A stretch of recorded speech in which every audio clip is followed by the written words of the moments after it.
இந்த செய்தியை உங்களுக்காக வழங்குவது அருண் மசாலா. 1983 ஆண்டிலிருந்து தரத்துடன் தன்மை மாறாத அறுசுவை சமையலுக்கான அருண் மசாலா.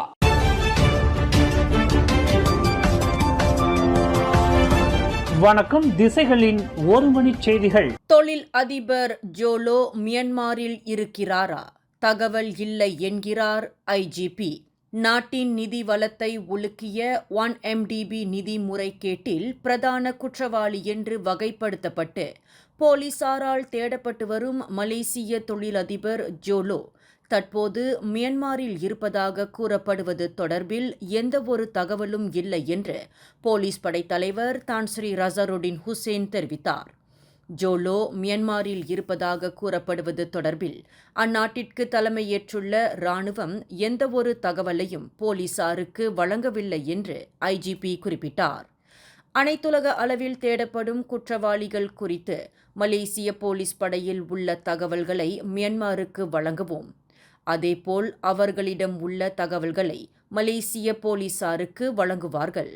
ஆனால் தேடப்படும் தொழில் அதிபர் மியான்மரில் இருப்பதற்கான எந்தவொரு தகவலையும் மலேசிய போலீசார் இதுவரையில் பெறவில்லை என்று தான் ஸ்ரீ ரசருடின் தெரிவித்தார். கடந்த நவம்பர் 19ஆம் தேதி முன்னாள் பிரதமர் டத்தோஸ்ரீ நஜிப் துன் ரசாக்கின் வழக்கறிஞர் தான் ஸ்ரீ முகமது ஷஃபி அப்துல்லா போலீசாரால் தேடப்பட்டு வரும் மலேசிய தொழில் அதிபர் ஜோலோ மியான்மரில் பதுங்கியிருப்பதாக தாம் நம்புவதாக குறிப்பிட்டு இருந்தார். மியான்மரில் உள்ள ஜெனரல்கள் அந்த மலேசிய தொழில் அதிபருக்கு பாதுகாப்பு அளித்து வருவதாக தாம் கருதுவதாக முகமது ஷஃபி தெரிவித்திருந்தார்.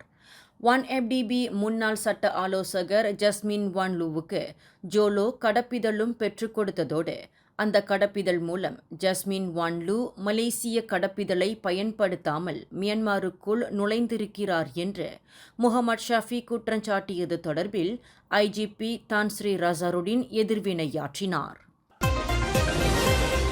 கடந்த வாரம் தெலுக் இந்தானில் தேவான் அரேனா ஸ்கொயர் தெலுக் இந்தான் மண்டபத்தில் நடைபெற்ற பிறந்தநாள் விழாவின் போது மண்டபத்திற்கு வெளியே வான வேடிக்கை நடத்தி அதன் தீப்பொறி அந்த மண்டபத்தின் கூரையில் விழுந்து தீ சம்பவத்தை ஏற்படுத்தியதாக 2 சகோதரர்கள் தெலுக் இந்தான் செஷன்ஸ் மற்றும் மேஜிஸ்ட்ரேட் நீதிமன்றங்களில் இன்று குற்றஞ்சாட்டப்பட்டனர்.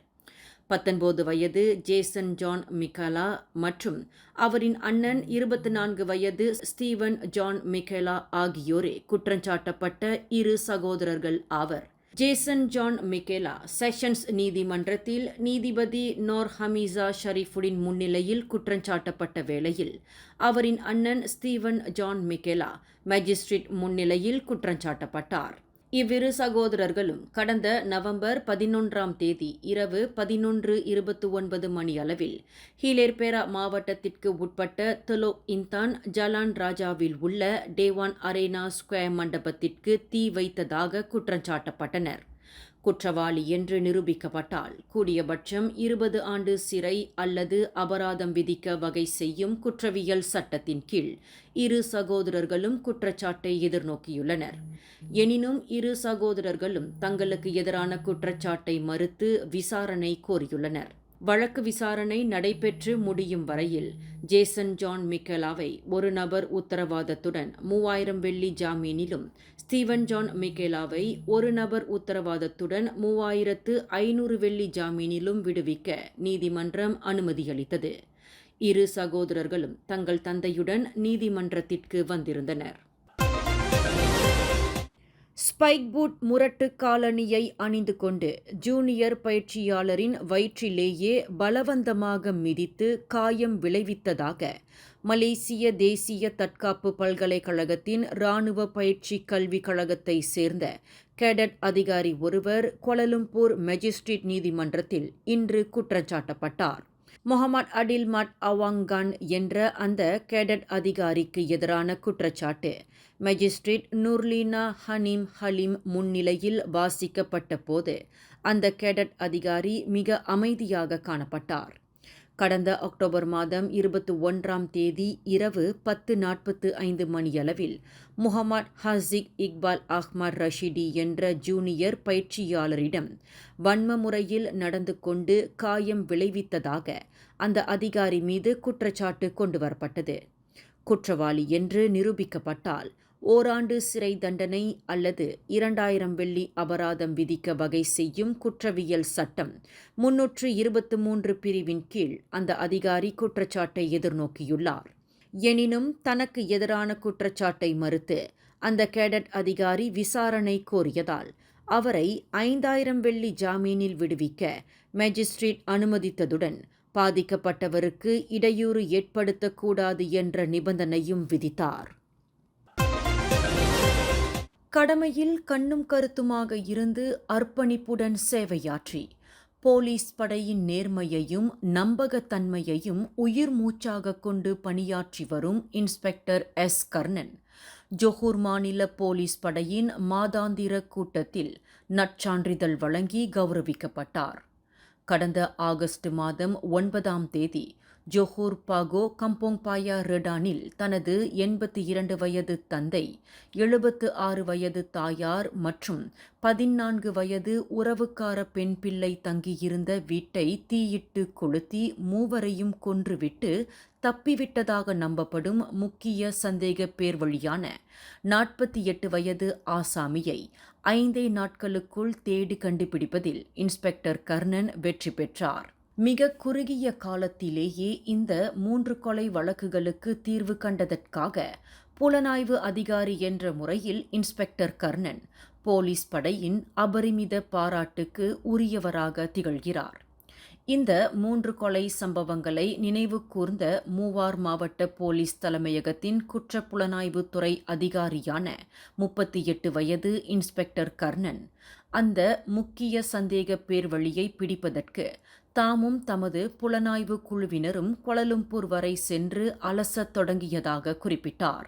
காரணம், சம்பந்தப்பட்ட சந்தேக பேர் வழி மூவாரிலிருந்து கோலாலம்பூர் பண்டார்தாசே சலாத்தானில் உள்ள டிபிஎஸ் பேருந்து நிலையத்தை நோக்கி பேருந்தில் தப்பிவிட்டதாக தங்களுக்கு தகவல் கிடைத்ததாக குறிப்பிட்டார். அந்த சந்தேக பேர் வழி மூவார் பேருந்து நிலையத்தில் தமது மோட்டார் சைக்கிளை நிறுத்தி வைத்தது மற்றும் டிபிஎஸ் நோக்கி பேருந்தில் ஏறியது முதலிய காட்சிகள் அங்கு பொருத்தப்பட்டிருந்த இரகசிய கேமராக்களின் மூலமாக கண்டுபிடிக்கப்பட்டதாக இன்ஸ்பெக்டர் கர்ணன் நினைவு கூர்ந்தார். தாமும் தமது குழுவினரும் கோலாலம்பூரில் தேடுதல் வேட்டையை தொடங்கியதில் 5வது நாளில் அந்த சந்தேக பேர் வழியை கோலாலம்பூர் புக்கிட் பின்தாங்கில் வளைத்து பிடிப்பதில் தாங்கள் வெற்றி கண்டதாக இன்ஸ்பெக்டர் கர்ணன் நினைவு கூர்ந்தார். கடந்த 14 ஆண்டு காலமாக போலீஸ் துறையில் பணியாற்றி வருவதாக குறிப்பிடும் கர்ணன், வயதான தம்பதியர் மற்றும் அவர்களின் 14 வயது பேத்தி ஆகியோர் தீயில் கொடூரமாக கொல்லப்பட்ட சம்பவம் தமது மனதை வெகுவாக பாதித்ததாக குறிப்பிடுகிறார். இன்று காலையில் கோலாலம்பூரில் நிகழ்ந்த சாலை விபத்தில் ஒரே குடும்பத்தை சேர்ந்த மூவர் உயிரிழந்ததுடன் 1 வயது ஆண் குழந்தை கடும் காயங்களுக்கு ஆளாகியது. இவ்விபத்து இன்று காலை 7:20 மணியளவில் கோலாலம்பூர் சிகாம்பொட் டோல் சாவடியை நோக்கி டூத்தா ஹுலுகில்லா நெடுஞ்சாலையின் 2வது கிலோமீட்டரில் நிகழ்ந்தது. 37 வயது ஆடவர் தனது 3 குடும்ப உறுப்பினர்களுடன் மோட்டார் சைக்கிளில் சென்று கொண்டிருந்த போது ஒரு லாரியின் பின்புறம் மோதியதாக நம்பப்படுகிறது. இவ்விபத்து குறித்து காலை 7:30 மணிக்கு தாங்கள் அவசர அழைப்பை பெற்றதாக கோலாலம்பூர் போலீஸ் தலைவர் டத்தோருஸ்டி முகமது ஈசா தெரிவித்தார். சாலையோரத்தில் பழுதடைந்த லாரியில் இருந்த பொருட்களை மற்றொரு லாரியில் இடம் மாற்றம் செய்து கொண்டிருந்த போது ஒரே குடும்பத்தினர் பயணித்த மோட்டார் சைக்கிள் அந்த லாரியின் பின்புறம் மோதியதாக நம்பப்படுகிறது. உணவுப் பொருட்களை ஏற்றியிருந்த அந்த பழுதடைந்த லாரி குறித்து இதர வாகனமோட்டிகளுக்கு எச்சரிக்கும் வகையில் 39 வயதுடைய அந்த லாரி ஓட்டுநர் லாரிக்கு பின்னால் 5 பாதுகாப்பு கோனை வைத்து பாதுகாப்பு நடவடிக்கையில் ஈடுபட்டிருந்தது விசாரணையில் தெரியவந்துள்ளது. பொருட்களை ஒரு லாரியிலிருந்து இன்னொரு லாரிக்கு மாற்றிக்கொண்டு இருந்த போது 2 தொழிலாளர்கள் வாகனங்களை எச்சரிக்கும் பாதுகாப்பு நடவடிக்கையில் ஈடுபட்டதும் விசாரணையில் தெரியவந்துள்ளதாக டத்தோருஸ்டி குறிப்பிட்டார். அந்த மோட்டார் சைக்கிளோட்டி 2 லாரியை முந்தி செல்லும் முயற்சியில் வேக கட்டுப்பாட்டை இழந்து பழுதடைந்த லாரியில் மோதியதாக நேரில் பார்த்த சாட்சி ஒருவர் தெரிவித்துள்ளார். இதில் 37 வயது நபர், அவரின் 27 வயது மனைவி மற்றும் 4 வயது பெண் பிள்ளை சம்பவ இடத்திலேயே மாண்டனர். மற்றொரு குழந்தை கடும் காயங்களுக்கு ஆளாகியதாக விசாரணையில் தெரியவந்துள்ளது என்று அவர் மேலும் கூறினார். சரவா சிபு சரிக்கையிலிருந்து 20 கிலோமீட்டர் தொலைவில் உள்ள பான்போனியோ ஜலான் சரிக்கை சிபு சாலையில் 2 வாகனங்கள் மோதிக்கொண்ட கோர சாலை விபத்தில் 7 அந்நிய நாட்டவர்கள் உட்பட 8 உயிரிழந்தனர்.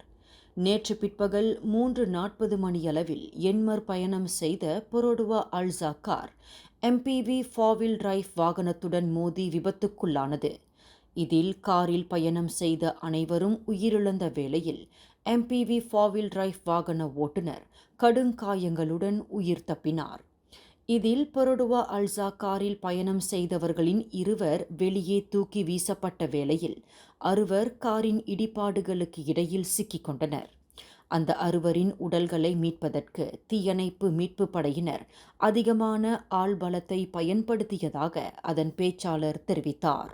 இந்த செய்தியை உங்களுக்காக வழங்கியது அருண் மசாலா. 1983ஆம் ஆண்டிலிருந்து தரத்துடன் தன்மை மாறாத அறுசுவை சமையலுக்கு அருண் மசாலா. மேலும் செய்திகளை தெரிந்து கொள்ள